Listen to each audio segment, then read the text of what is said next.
Prince wanted a story based on his career. We said go.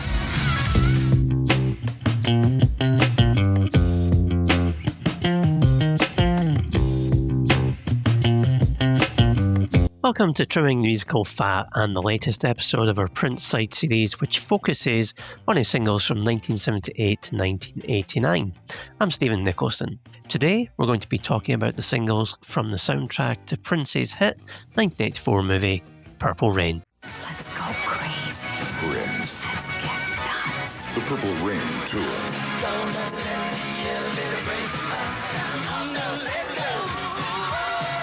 Friday, December 7th at the R. Prince and the Revolution, and introducing Sheila E. Get tickets on Monday at Festival Tickets, 224 Delaware, and at all the usual festival outlets, states in Canada. Prince. The kid is hot.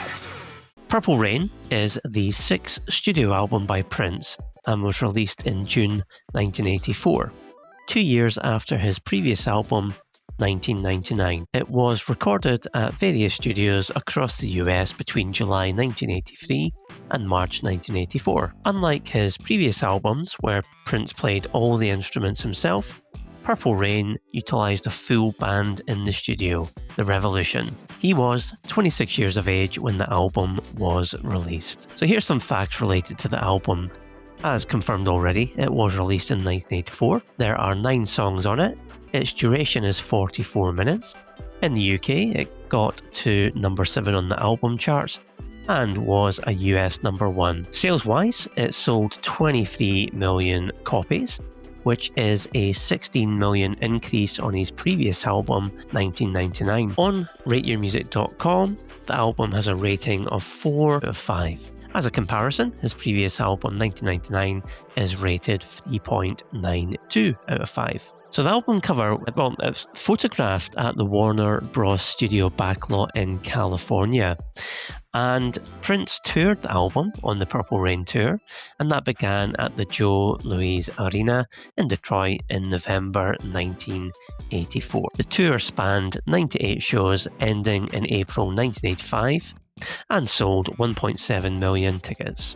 There were 5 singles from the album, and they are When Doves Cry, released in May 1984, Let's Go Crazy, released in July 84, Purple Rain, released in September 84, I Would Die For You, released November 84, and Take Me With You, released in January 1985. So let's delve into each of the commercially released singles. This is what it sounds like when doves cry. So When Doves Cry was the lead single from the Purple Rain album. It was released prior to the album on the 16th of May 1984. Its B-side was a non-album track, 17 Days, and it is one of Prince's most highly regarded B-sides. The single cover is a headshot of Prince wearing shades with a purple background. The music video was directed by Prince himself and was released on MTV in June 1984. It opens with doves emerging from double doors to reveal Prince in a bathtub. It also includes scenes from the Purple Rain film, interspersed with shots of the Revolution performing and dancing in a white room. The song became Prince's first US number 1, and it reached number 4 here in the UK charts. During live performances of the song on the Purple Rain Tour, Prince's bass player, Brown Mark, added bass lines to the song, as well as to other songs without bass lines. In 2021, Stone ranked When Doves Cry number 37 on its list of the 500 greatest songs of all time. And When Doves Cry, it was a US number 1. It was actually at the top of the chart for 5 weeks from July 74 to August 4, or keeping Bruce Springsteen's Dancing in the Dark from reaching the top spot, which is another great song. Now, do you know, I was never the biggest fan of When Doves Cry when I was younger, even though my best friend Brian always really liked it. I've grown to love it as I've got older, and I also appreciate how daring a tune it is. having the absence of a bass line, which was highly unconventional for a pop hit in 1984. This choice gives the track a stark, haunting quality that amplifies its emotional tension. So it's got sparse instrumentation, synths, drum machine and layered vocals, creating a sense of intimacy and vulnerability, lining perfectly with the song's themes of conflict and longing. And the song's success cemented Prince as a fearless innovator. And where do I rank it in terms of lower, middle, or top tier Prince singles? It's gotta be top tier. Let's Go Crazy was the second single released from the album, coming out in July 1984. The B-side was a non-album track, Erotic City, which is great. The single cover, well, it's a zoomed in crop photo of the Purple Rain album cover with the name of the A-side and B-side on it. The music video was just footage from the performance of the song in the Purple Rain movie.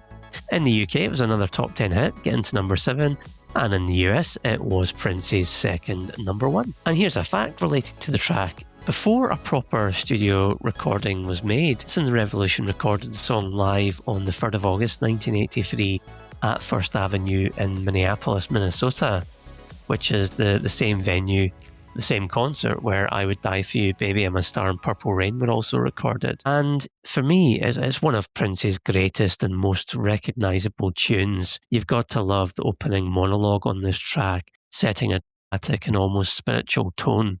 Totally different to anything around at the time. The track blends rock, funk and gospel influences seamlessly.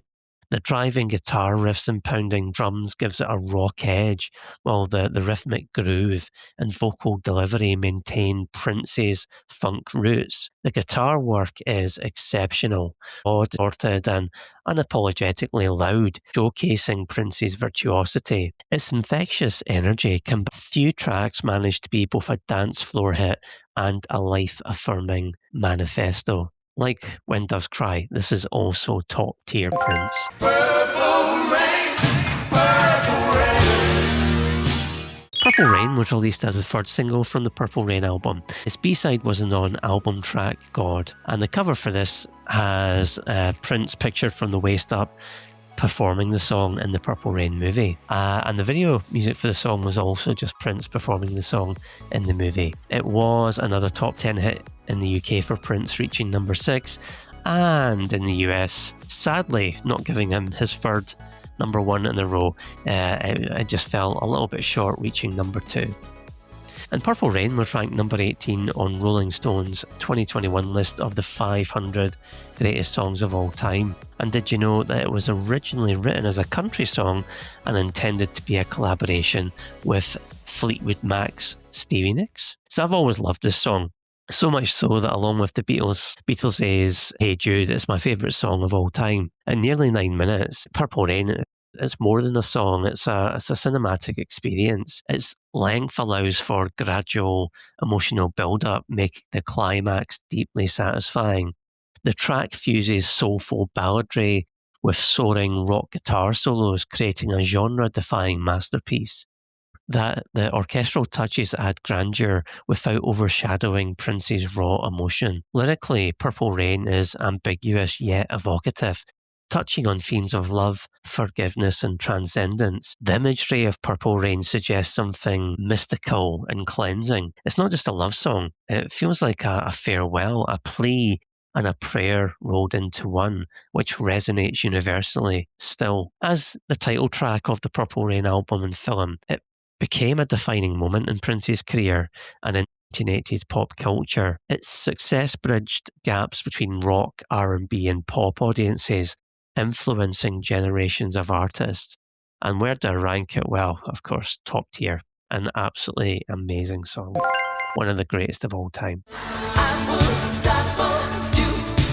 I Would Die For You was the fourth single from the album in the US and released 6 months after the album. Its B-side was the non-album track Another Lonely Christmas, which is great. And the single cover is just Prince pictured from the waist up in a shot from the Purple Rain movie when the band play I Would Die For You. And the music video as well is just that same performance from the movie. In the US, the song it was another top 10 hit for Prince, getting to number 8. In the UK though, bit of a flop, only getting to number 58. And here's a fact for you, the single version of it is 6 seconds longer than the album one. So I first heard this when I bought the Purple Rain album on cassette in 1990, and I've got to be honest, this is not anywhere near the quality of When Doves Cry, Let's Go Crazy and Purple Rain, and I think its UK chart position reflects that. However, it's still a decent tune, but unlike the brooding intensity of When Doves Cry or the epic sweep of Purple Rain, this track is bright, is fast-paced and danceable. Its energy makes it one of the most accessible songs on the Purple Rain album.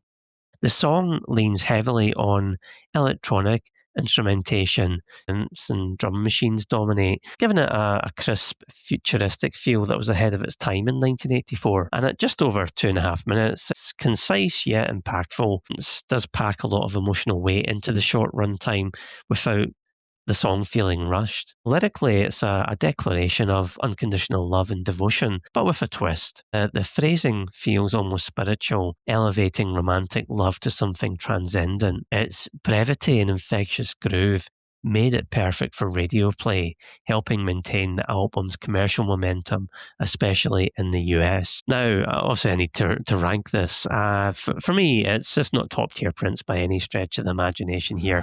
Definitely in the mid-tier for me. So that's what I think of I Would Die For You. What does fellow podcaster Eric Paul Johnson think of it? Take it away, Eric.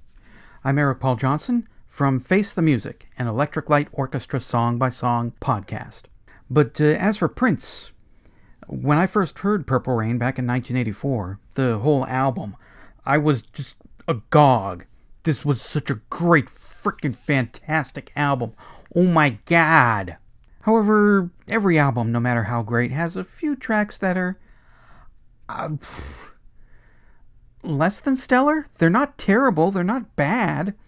They're listenable, they're good, you like them, make the toe tap, but they're not, I don't know, they're not quite as up to the amazeballs level of some of the other songs on the albums. And I Would Die For You is one of them. I like it, but it's kind of a simple song, really. I mean, there's not a lot going on here. There's the opening chorus before it gets into the verse, and almost all the verses are pretty much just a synthesizer going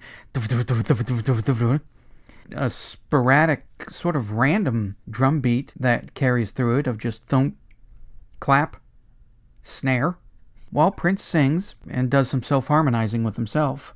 The chorus, well, we just heard the chorus at the start of the song, and it repeats a couple times, and then it goes back to the solo break in the middle. It's 4 notes, and then it goes into 5 notes, and then it just repeats that over and over a couple of times before we go back into the chorus or the verses that we've already heard. I understand that pop songs usually aren't these great complicated opuses that go into all kinds of different directions and all kinds of different things happen, so it's not like I'm holding that against it, but it's pretty much is what it is. It's a pop song. It's a catchy pop song. I like it. Not bad. You know, my toes were tapping and I enjoyed it. But it's never been one of those songs where it's like, you know, I really need to hear I Would Die For You. I like the keyboard run near the end, where it goes whoop, and then there's a little bit more of the chorus, and then it does it again to finish out the song, and then it goes right into, what is it, Baby I'm a Star? And I think that's actually perfect. The two songs blend together well as for going into one to the other song. So it's also got that going for it. And on to the final single from the album, Take Me With You. Just take me with you. Its B-side was the album track Baby I'm a Star, and the single cover for this. So it's got a white background, a dove, it's got the Prince Purple Rain logo, you've got the song title, and you've got the male-female symbol on there, along with a hand-drawn Prince as well. So the music video was a live performance of the track from the Purple Rain tour, and the song got to number 25 on the US charts.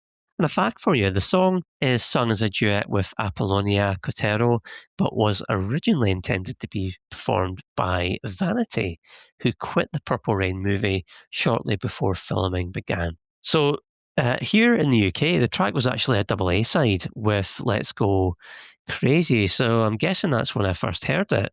I was definitely aware of it before buying Purple Rain in 1990. It's a brilliant song. The track is lighter and more playful compared to the darker tones of When Doves Cry or the grandeur of Purple Rain. It blends pop rock sensibilities with subtle psychedelic flourishes, giving it a breezy romantic feel. And it's almost a dry run for the similar song on his next album, the legendary classic Raspberry Beret. Now, featuring Apollonia on vocals alongside Prince, the interplay adds charm and intimacy, making it feel like a genuine conversation between lovers. The acoustic guitar strums and the lush string arrangements create warmth, while the steady drum pattern keeps the song grounded in pop accessibility. The tone is carefree, almost escapist, which provides a refreshing contrast within the album's emotional landscape. And while the song is not as iconic as Purple Rain or Let's Go Crazy, it plays an important role in balancing the album's mood, and sweetness and accessibility broadened the record's appeal. A top, middle or lower tier? This will probably be at the bottom of the top tier for me. I do think it's brilliant, and it definitely doesn't deserve to be down in mid-tier. So yeah, it gets into the bottom part of the top tier for me. So that's my thoughts on Take Me With You, but what does Eric Paul Johnson think of it? Let's find out now. One of the things I love about Prince is that he's just a stone-cold friggin' genius. No two of his songs sound exactly alike. And this song doesn't sound like anything else on the album Purple Rain. I know it was supposed to be for Apollonia's album, and then it was taken off that album to be used in Purple Rain. But I'm sure before Prince put it on his album, he did a lot of work to Princify it up. And it's a wonderful song. It was from the album Purple Rain. Of course it's a great song. I love that drum explosion, all that flailing at the beginning. It makes you think the song is going to be just a stone cold hardcore, kind of maybe just played it straight up funk song all the way through. But then it kicks in. No, it's not. It's a pleasant little pop song. And it's got some nice strings in here. Some little string flourishes here to punch up that little part. And then there's got the strings going on in the background to give it a nice dreamy feeling. And as an ELO fan, I appreciate a nice set of strings in a song. And then that drum flailing comes back again near the end of it. And after that, the fade out, it's got this little keyboard thing going on in the background that kind of makes it think of twinkly little stars going on. And it gives the song a really nice Technicolor pixie dust feeling at the end as it goes away. It's a good song. I really like it. In America, anyway, it was the last song released as a single from Purple Rain. And a couple months later, I'm going to think to myself, that was actually a pretty smart idea to release this single last. So, it's a great song. I got nothing bad to say about it. This is Eric Paul Johnson from Face the Music, an Electric Light Orchestra song-by-song podcast. And you're listening to Trimming the Musical Fat.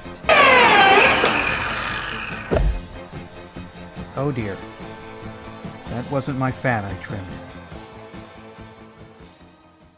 So let's talk about the album these singles came from, Purple Rain. So what was the critical reaction on release? Well, it was well received by contemporary critics. So Kurt Loder, writing for Rolling Stone in 1984, compared Prince to Jimi Hendrix and praised him for merging black and white styles. To quote, "The spirit of Jimi Hendrix must surely smile down on Prince Rogers Nelson. Like Hendrix, Prince seems to have tapped into some extraterrestrial musical dimension where black and white styles are merely different aspects of the same funky thing. Prince's rock and roll is as authentic and compelling as his soul, and his extremism is endearing in an era of play-it-safe record production and formulaic hitmongering." In a retrospective piece by Simon Price of The Guardian, published just after Prince's passing, he rated each of Prince's 37 albums and ranked them from best to worst. Purple Rain came in at 3, and he awarded it 5 stars out of 5. To quote, "Too obvious? Like naming Ziggy Stardust as your favourite Bowie album? Who cares? A concise showcase for Prince's wares from instant to experimental to epic.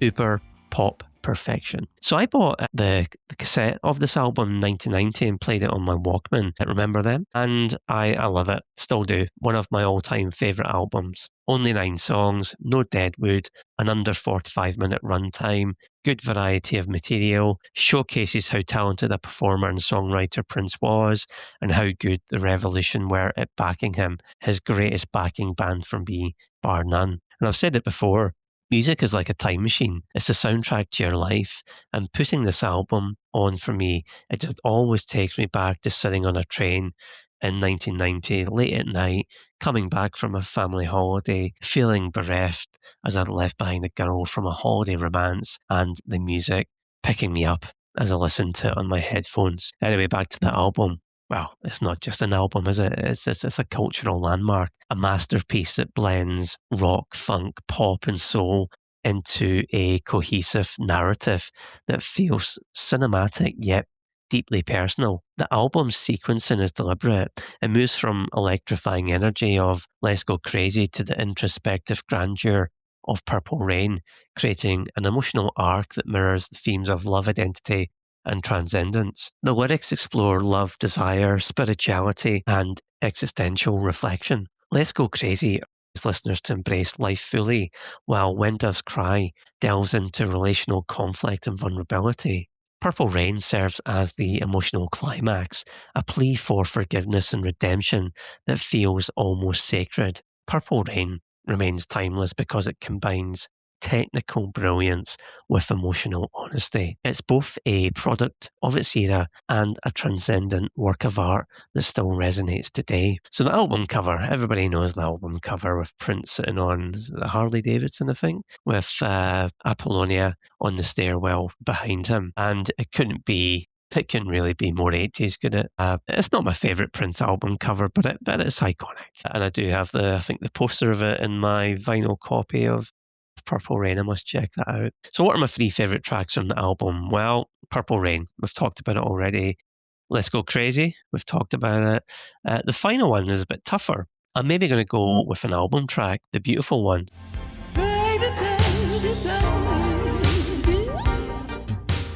And I'd never heard this song until buying Purple Rain. Very slinky. Love some of the keyboard work on it that's happening in the background. And the best part of the song is the climax where Prince starts singing, "Do you want him or do you want me? Because I want you." Absolutely epic and one of the highlights of the album there. And here's a tip for you if you've never listened to it before, and hopefully maybe I've inspired you to go out and listen to the song because it's fantastic. Don't play the climax of this track loud in your car with the windows down. Prince does scream a fair bit in it. Okay, least favourite track from Purple Rain. It would be a fight between Baby I'm a Star and I Would Die For You. Those 2 tracks for me are not on the same level as the rest of the album. And if I had to pick between the 2, I'd probably pick I Would Die For You as my least favourite. And ranking the album, top, middle or lower tier Prince, I'm obviously going to choose top tier Prince. But thank you for listening. If you want to have your say on Purple Rain or any of the tracks on it, I'd love to hear from you. You will find the contact details in the episode description. So until next time, keep trimming. Trimming the Musical Fat podcast is a Stephen and Paul Nicholson production. We'd love to hear from you. You'll find our contact details in the episode description. Want more TTMF? Head to our socials. Join our Facebook group. Follow us on TikTok. Subscribe to us on YouTube. And check out our website at trimmingthemusicalfat.com.